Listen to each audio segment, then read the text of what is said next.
The money came from three bodies: NASA, the military, and the National Science Foundation.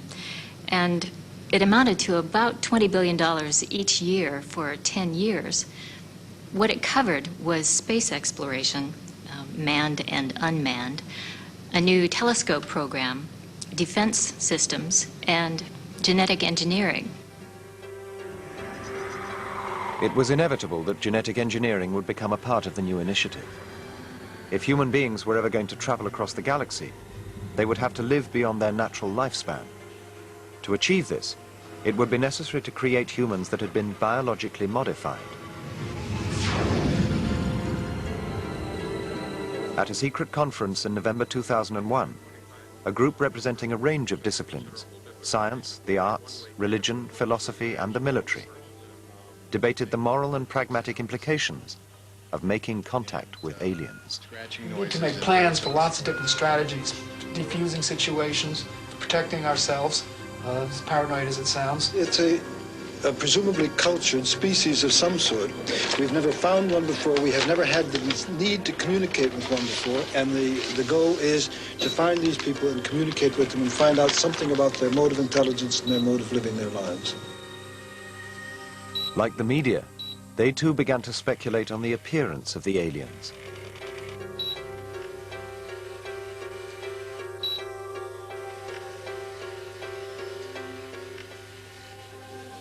But government officials knew their efforts to decode the extraterrestrial message would be wasted without new telescopes that could receive a much clearer signal.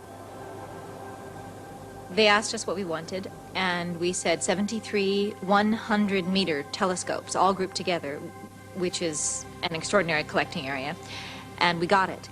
It was like Christmas. Prior to 1997, it was only a few $1 million a year. It was just an extraordinary turnaround.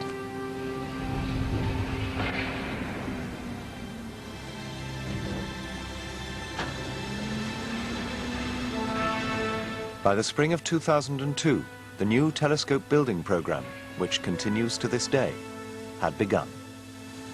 The European Union now also began construction of a telescope, as did Japan's massive SETI corporation. But these projects paled beside the US effort. And yet, across America, opposition was growing. Pay enough tax as it is already just to keep the economy going. I just want to see some results. You're listening to The Jack Bingley Show. Now, who's our next caller?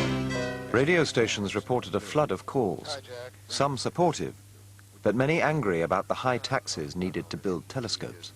See, what I wonder is how ordinary people are supposed to know. Just how stupid do they think we are?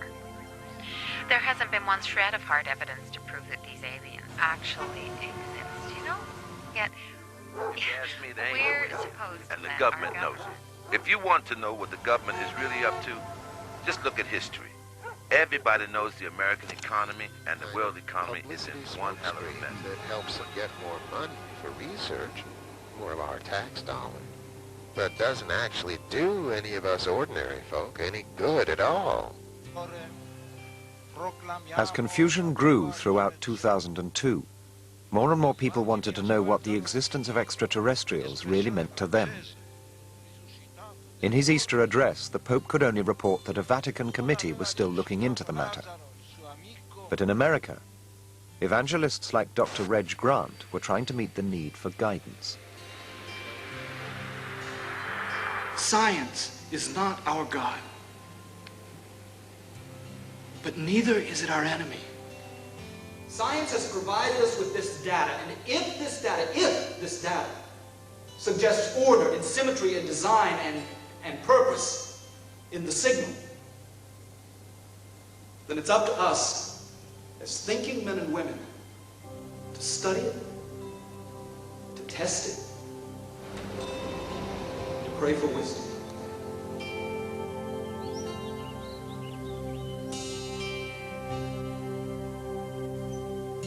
Eastern religions, such as Buddhism and Hinduism, which respect non-human life forms, were now finding more converts even in remote corners of America.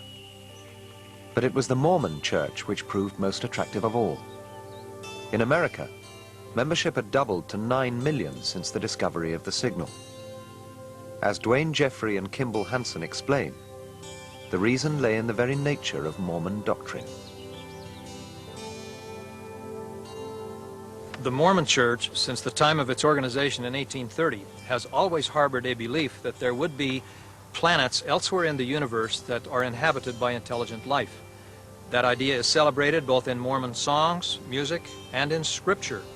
Indeed, an early Mormon Scripture presents a conversation of God with the prophet Moses. And worlds without number have I created, and I also created them for mine own purpose.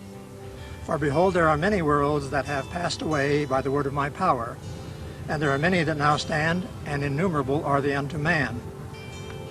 But all things are numbered unto me, for they are mine, and I know them. By September 2002, America had spent billions of dollars on new telescopes that were finally able to receive the signal in its full detail. They enabled scientists to confirm that the signal was actually a picture made up of a grid of dots.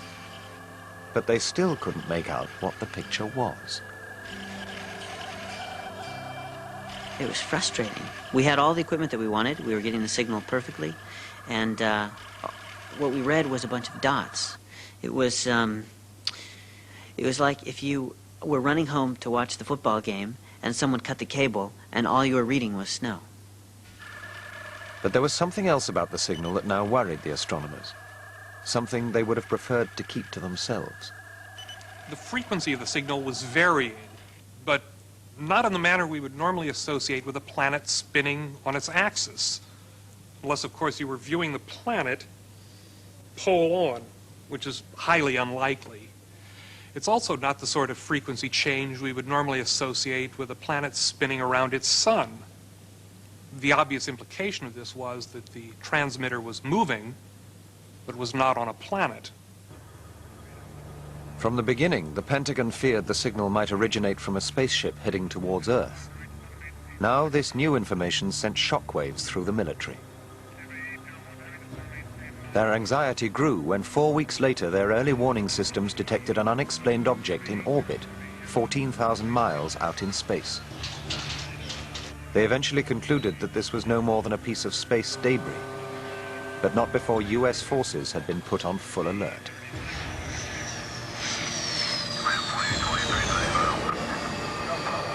A few days later, information about the military's false alarm was obtained by the press, and something close to panic ensued.